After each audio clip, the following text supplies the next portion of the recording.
Hello my creative critters and welcome to Sketching with Sarah. I'm Sarah and this is part 3 of my sketchbook tour of 2020 to 2021. Stick around to the end of this video for a little small announcement about this sketchbook series. If you haven't seen part 1 or 2, I'd really encourage you to check them out because I drew a lot of animals that I didn't know existed, and I guess we're going to continue that now. The next page here, let's see. Yes! Okay, let me zoom out. Okay, so this guy, oh my gosh, I wrote down here cobra chicken because that's what he looked like to me.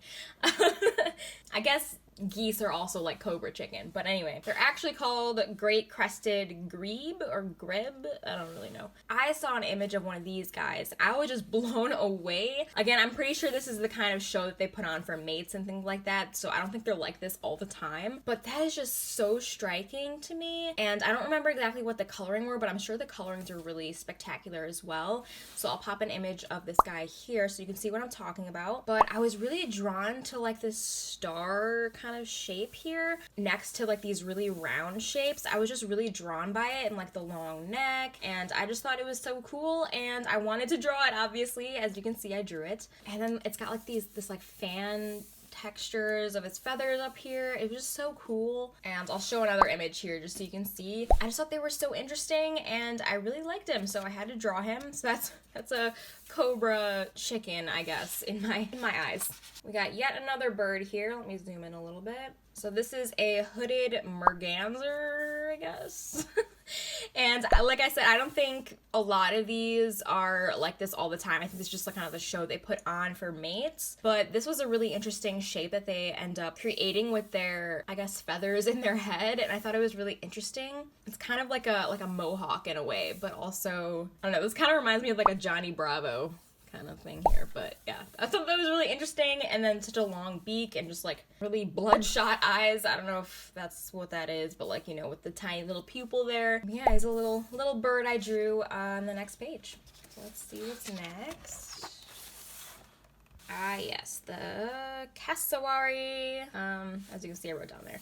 So this is a cassowary. This was a kind of a quick sketch. Let me zoom out a little bit. So this was kind of a quick sketch of a cassowary, and I'm just so drawn to their dinosaur-like horn, I guess. And I just thought it was super interesting and how like wrinkly and rock-like everything looks about them. And if you don't know what a cassowary is, I'll definitely throw up an image here for you so you can see what they look like. But I just am really drawn to how prehistoric they look, and so I had to draw one in here. And I think I was in like a bird mood because all the pages in the past were definitely all birds. But like I said, I just think they're so unique and I really enjoy how different they are from one another. So this is a cassowary. And I guess I drew another cassowary here. I think this was another image that I saw of the same bird I was just talking about. But this time this guy had like kind of a more rounded, organic looking crown, I guess you could say. And I just love how, I don't know, it's just so interesting to me. It's kind of like a deflated horn in a way, you know? I don't know. I'll show you an image of another one that looks just kind of like this with the more organic looking hat here. Hat, I should say. And I just really enjoy how cassowary, they're just so, like I said, prehistoric looking. They're really cool. The next page here, we have just a sweet, wholesome image of a mama hippo and a baby hippo. And I'm not sure if this is to scale, but I'm pretty sure it's gotta be pretty close. I don't know. I'm looking at it now and this seems kind of too small for this guy in comparison, you know? But I think it must be pretty close because it must have been just like a newborn basically or something from that reference photo. But yeah, I just thought it was a cute, wholesome image. Again, I think these are all in colorist pencils from Prismacolor, and I got to use the purple one for this one, and I just thought they were super cute. I saw probably an image on Pinterest and I was like, oh, that's really cute, let me draw it. So here we are. Now I'm pretty sure Pinterest started recommending me a bunch of like mama and baby animals because the next couple are, I think, giraffes maybe in my sketchbook, but yeah, it's a baby giraffe and a mama, and I just thought it was such a cute composition of these two guys here. And I know I was struggling with the eye a bunch here, so it kind of looks a little mean, but I always just enjoyed how like dinosaur-like the shape of their heads are here, and I just love like the patterning of their spots, and I just always really loved giraffes in general. I just think they're so interesting, and they're not like a lot of other animals, so I just thought I've always loved giraffes, let's just say that. And they'll always look like dinosaurs to me. I mean, look at this, it's so cool. Anyway, this is another cute image I probably saw on Pinterest of a mama and a baby giraffe. And I remember really enjoying the little tufts of curly hair on the forehead of this little guy and the mama kind of looking at him endearingly. I just thought it was super cute. So I had to draw it. And yeah, I think this, again, I think all of these are in colorways pencils. And the spotting I really enjoy. I just love giraffes, so I drew a bunch of them. Okay, and now, so this is a seahorse.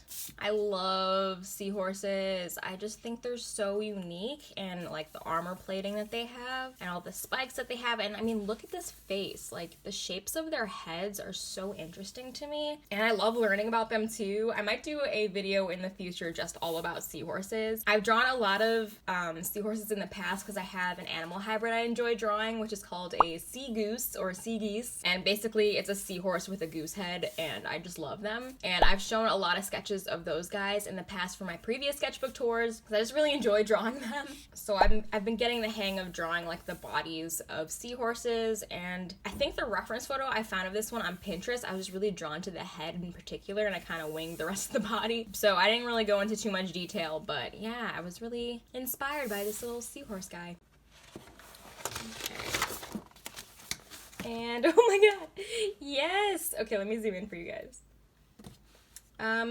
So there's not much explaining I have to do for this. It's literally a frog on a snail. I saw this image and I thought it was just super cute and funny, so I had to draw it in my sketchbook. And I love it. He just looks so content and he's just living his best life. And I just can't get over how snails have those little like nose nodes. You know, like little whiskers, but they like sense stuff with it. You know what I mean. Anyway, super cute. So I had to draw it. And here, let's zoom out. Here's a sleepy bear. Not much to really say about this one. He's just real sleepy and adorable, and it was a really quick drawing. I kind of just scribbled it on here. I always love bear paws. They're super cute, and his big nose, and just he's just resting. Moving on. So the next drawing here we have, I'm pretty sure Pinterest was just recommending me a bunch of bears after I drew that last one. So this is a, let me see if I can, you can't really see it very well. Yeah, it's a bear eating some daisies or something, bunch of flowers. And I just saw this image and I was really drawn to it because it was just so cute. I mean, he's chomping on some flowers. How much more wholesome can you get, I guess? Bear with some flowers. And this is another, I think it was a cub, like a baby bear, chewing on a sunflower. Really quick, simple sketch, but I think he's super cute. I don't know how well you can see that, especially with the dark ink behind this paper, but yeah, he's super cute. He's munching on some sunflower. I hope you guys enjoyed part 3 of this sketchbook tour, and if you did, please be sure to give it a like and subscribe for more art and animal related content. My goal for 2021 is to hit 500 subscribers, and then we'll be halfway to being monetized, and I really think we can do it. Also, most importantly, please comment and give me feedback on your favorite sketches of the sketchbook tour part, because I need to know what you guys like so I can draw the sketchbook cover based on what you guys were drawn to in the sketchbook part. Now for a little announcement about this sketchbook tour series. So after filming these sketches in this part, I noticed that towards the end of my sketchbook, I missed a bunch of pages and big spaces, and honestly, I would argue that there was a lot of empty spaces in the sketchbook so far too. So I decided to take a little break from this sketchbook tour and take the time to fill it in a little more. If you've seen my previous sketchbook tours, you know I like to fill every gap of my sketchbook.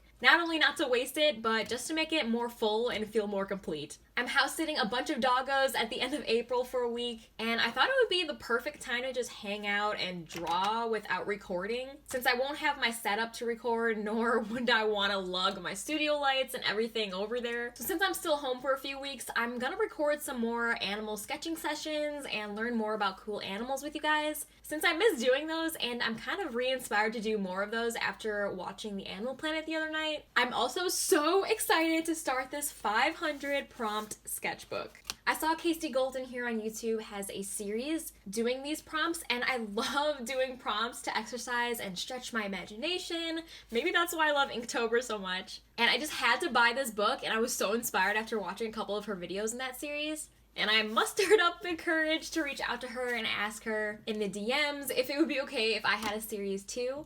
And she was so super sweet and said of course, so I'm very, very excited to start and kind of get re-inspired by random words from the prompts in this book. So that will definitely be coming soon too. Sketchbook tours are fun and all, but I haven't really created something in a while. And now that I took a little bit of a break, not creating and just filming what I already created, I'm really excited to start doing some more actual drawing and creating in a video again for a bit. That being said, I might start my next sketchbook to do some of the sketching sessions about animals, because like I said, there's only like half pages here left here and there, and I'm gonna want full pages for when I do those videos. So I hope you guys enjoyed part 3 of this sketchbook tour. Part 4 and the finale, doing the cover, will be coming, so don't worry. I also hope you guys are just as excited for the 500 prompt series that I am, and more animal sketching sessions talking about cool facts about animals that I really like to do on this channel, and maybe I'll do a couple more ceramic paintings in there too. Thank you guys so much for watching, stay creative, and I'll see you in next Friday's video.